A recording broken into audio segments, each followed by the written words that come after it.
Hi guys, this video is for OFW. Gusto mo bang mag-renew ng OWA membership mo gamit ang bagong OWA mobile app? Hindi mo na kailangan pumunta ng Philippine Embassy. Pwede ka na magbayad ng OWA contribution mo kahit anong oras or kahit kailan basta meron kang OWA mobile app.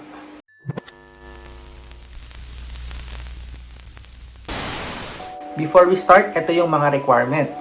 Meron ka ng OWA ID number or meron ka ng record and contribution.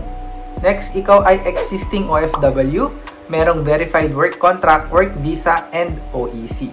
Gamit ang cellphone nyo, hanapin nyo yung bagong OWA mobile app. Ito yung kulay orange. Pero kung meron na kayong OWA mobile app, hindi nyo na kailangan mag-download. Open the app, mag-login gamit ang OWA ID number, ilagay yung MPIN code. Ito yung 6-digit number na ginawa nyo before.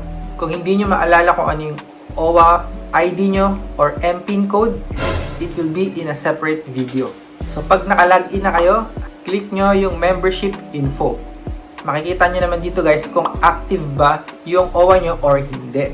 Tapos magre-request tayo ng renewal of membership. Pindutin ang press request. Tapos ihanda nyo yung passport, valid na 6 months, OEC, or verified work contract. So either two of these. Ang gagamitin ko guys ay OEC. So hanapin nyo sa cellphone nyo kung saan nyo sinave. Mas okay kung ito ay nasa gallery or photo gallery nyo para diretso i-attach na lang natin. Pag na-attach nyo ning dalawa, press submit, tapos lalabas successfully sent.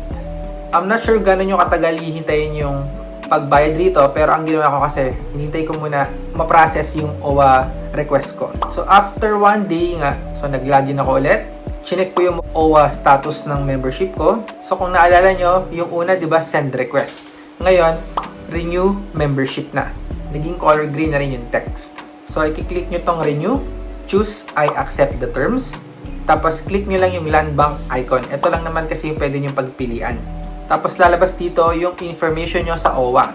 Make sure na tama lahat yan guys kasi hindi nyo na yan pwede baguhin.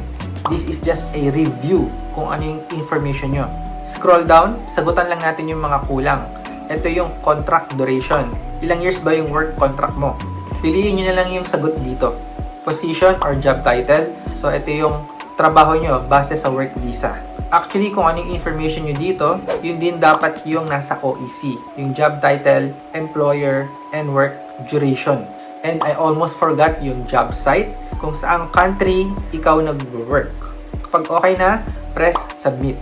Mapupunta na kayo sa website ng Land Bank or Overseas Bank. Ito yung payment portal. Pwede na tayo magbayad. Kaya make sure guys na yung internet connection nyo ay mabilis at hindi mapuputol. So again, ito yung transaction details nyo under ng OWA. Tapos piliin nyo guys kung anong klaseng payment option ang gagamitin nyo. Paano kayo magbabayad? Merong bank transfer, merong mobile payment, GCash, Paymaya, GrabPay, BPI, and so on. So kayo na lang guys, bahala pumili. Tapos lalabas dyan kung magkano yung babayaran nyo. Total of 1,487. Click nyo lang yung I certify that I am an 18 years old. Press submit. So guys, hindi ko na mapapakita kung paano bayaran to. Straightforward naman yan. Kung anong pinili nyong payment, I think alam nyo naman yan. So for example, kung GCash pipiliin nyo, babayaran nyo yan using your GCash app. Pero hindi yan automatic guys na mare-renew. Hihintayin nyo ulit again for a couple of days, maybe 1 to 2 days. After nyo magbayad, makakatanggap din kayo ng resibo. Since nakapagbayad na ako, ganito yung magiging itsura niyan after nyong mabayaran. So yung dating inactive, ngayon active member na. Kapag may tanong kayo guys, just comment down below. Sasagutin ko kayo. Kung di ka pa nakasubscribe, please subscribe. I will see you in my next video.